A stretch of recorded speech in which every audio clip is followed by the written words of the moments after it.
If you're dreaming about visiting Morocco but feel completely overwhelmed trying to plan it, you're not alone. Between the desert trips, ancient cities, riads, and figuring out how to get around, Morocco can feel so complicated at first. But I've been to the country many times and helped hundreds of travelers plan their trips, and I'm going to walk you through exactly how to plan your trip step by step.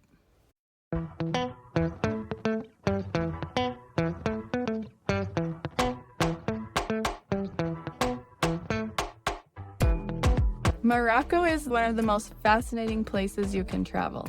In just one single trip, you can wander through medieval cities, ride camels across the Sahara Desert, drink mint tea on top of a rooftop that overlooks the Medina, and drive through mountain villages that feel completely untouched by time. But the reality is, Morocco definitely is not the kind of trip where you can just land and figure it out as you go, because the distances are longer than people expect, and the transportation can be confusing, and the culture might feel really unfamiliar if it's your first time visiting. So in this video, we'll cover the best time to visit, how long to stay, where to stay, how to get around, how much things cost, and I'll walk you through the perfect 9-day itinerary for first-time travelers. So step 1, you'll want to decide the best time to visit Morocco. And a lot of people assume that Morocco is just hot all the time because it's in North Africa. But the country actually has a really diverse climate, because in Morocco you have the Atlantic coast, the Atlas Mountains, and of course the Sahara Desert. So the weather can vary depending on where you are. From my experience, the best time to visit Morocco is in the spring and fall. So roughly March through May and September through November. During those months, the temperatures are really comfortable in cities like Marrakech and Fez, and the desert is warm without being brutally hot. It's still possible to visit in the summer, but the inland cities, just note, can reach over 100 degrees Fahrenheit. And so it makes the time exploring medinas and in the desert pretty exhausting. But winter is actually really interesting in Morocco because you'll get cooler weather, fewer tourists, and sometimes there's snow in the Atlas Mountains, which is so beautiful. But the desert nights in the winter can be surprisingly cold, so you'll want to bring a coat if you're going in the winter. But the other thing many travelers don't realize is that the cities like Essaouira are coastal cities, and they stay nice year-round because of the Atlantic. So if you want the easiest experience as a first-time visitor, the spring and fall are the sweet spot. Step 2. Check passport and visa requirements. Before you book your flights, you'll want to make sure that your travel documents are all in order. If you're coming from the United States, Canada, UK, or most of Europe, you can visit Morocco visa-free for up to 90 days. When you land, immigration will simply stamp your passport. There are just a couple things that are important to check before you go. The first thing is your passport should be valid for at least 6 months beyond your travel dates. This can hang people up sometimes, so you want to check that date. And sometimes immigration might ask for your accommodation address or the return ticket, so it's a good idea to have those things on hand when you arrive. Most international flights arrive in Casablanca or Marrakech, and the entry process is usually really smooth. Step 3. Decide how long you want to stay. One of the biggest mistakes that I see travelers make is underestimating how big Morocco is. It's not a small country where everything is an hour apart. The travel days can be long, especially when you're crossing the mountains or heading toward the desert. You can see a lot of the highlights in about a week's time. But ideally, I recommend 9 to 12 days for a first trip. That will give you enough time to experience the variety that makes Morocco so special. If it's your first time visiting, I actually recommend a route that includes Casablanca, Fez, the Sahara Desert, the Atlas Mountains, and Marrakech. That route gives you history, landscapes, culture, and some of the most beautiful scenery in the country. I always recommend building in at least one slower day where you're not rushing between destinations. Morocco's so much better experience when you have time to wander. Step 4. Choose where you stay. Riad versus hotel. One of the most magical parts of traveling in Morocco is where you stay. It truly is.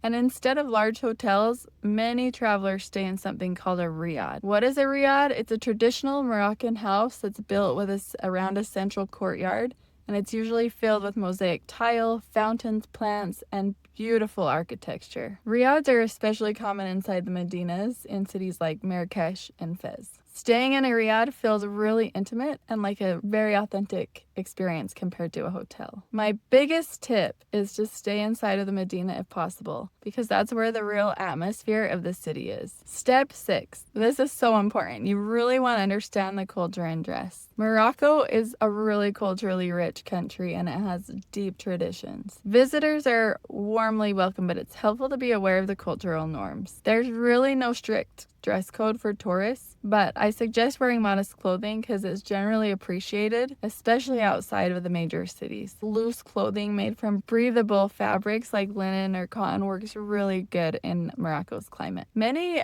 people find it helpful to carry like a light scarf, especially if you're visiting mosques or the smaller villages. And one tip that's really practical is comfortable walking shoes. That's essential. The Medinas have these narrow streets and the stones are uneven. And so if you have good shoes, it will be helpful, especially because you might be walking more than you expect. You're going to want to plan your budget.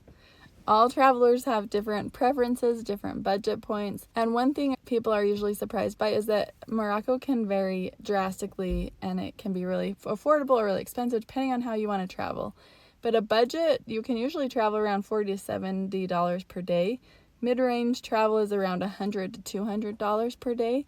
And if you want ultimate luxury travel, it's going to be about $300 per day per person. And in Morocco, cash is still widely used, especially in the markets and the small restaurants. So you're going to want to carry Moroccan dirhams. And the best place to get that is at the ATMs. And also, when you're in the market, bargaining is really normal. And you're also going to want to tip because the service you're going to receive is so good. The next step, step 8, is the perfect 9-day itinerary. And this is my favorite thing to share with first-time travelers because after traveling to Morocco so much and doing different itineraries, the one that I have found that works the best for first-time travelers is the one I'm about to share with you.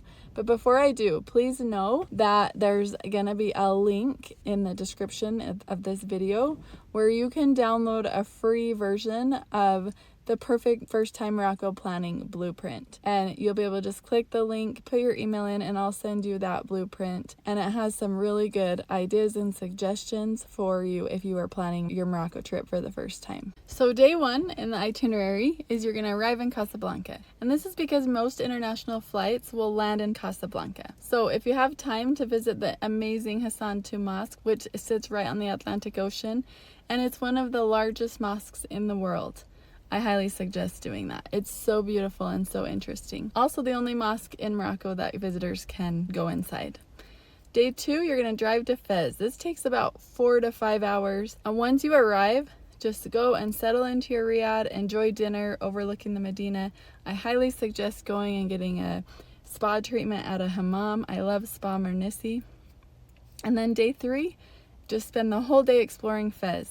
It's an ancient city and it's a UNESCO World Heritage Site, and it's one of the oldest cities in the Islamic world. It's so beautiful and fascinating, and the streets are a maze of artisan workshops, spice shops, and traditional tanneries. But you'll want to hire a local guide there because if not, you could get lost. A local guide is really helpful. Day 4, you're going to travel to the Sahara. You're going to drive through the Middle Atlas Mountains toward the desert. On the way, you can pass through the cedar forests and the mountain villages before you reach Merzouga near the dunes. It's fun to stop and see the monkeys in the cedar forest. And then on day 5 is the most epic day of all, the camel trek. In the afternoon, you'll ride camels into the dunes and watch the sunset. And then dinner will be served under the stars with the Berber music around the fire. And it is one of the most unforgettable experiences in Morocco.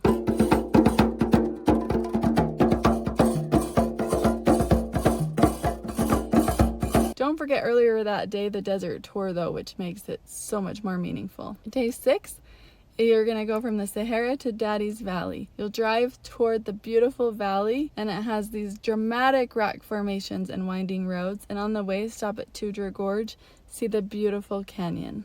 And then on day 7, Ouarzazate is where you're going to end. You're going to stop there and explore the fortress of Ait Ben Haddou. It's a spectacular fortified mud village bazaar that is really fun to explore. And then on day 8, you're gonna go to Marrakech, cross the high Atlas Mountains, and then arrive there. in the evening, I highly suggest going and visiting a spice shop, checking out the Medina, go to Gemma Elfna Square and see the street performers. And it's really fun to have dinner in one of the tall restaurants so you can overlook the city at night. And then the final day, you're gonna go to the airport and then head home. So just some final thoughts. Morocco is one of those places that just stays with you so long after you leave. It has the energy of the medinas and the silence and the peace of the Sahara, and everywhere you go just feels completely different and diverse. And if you plan your trip thoughtfully and give yourself enough time to experience it, Morocco can easily be one of the most unforgettable trips that you ever take.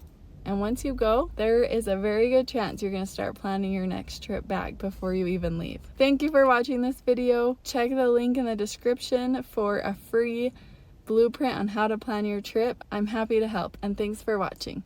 Don't forget to subscribe.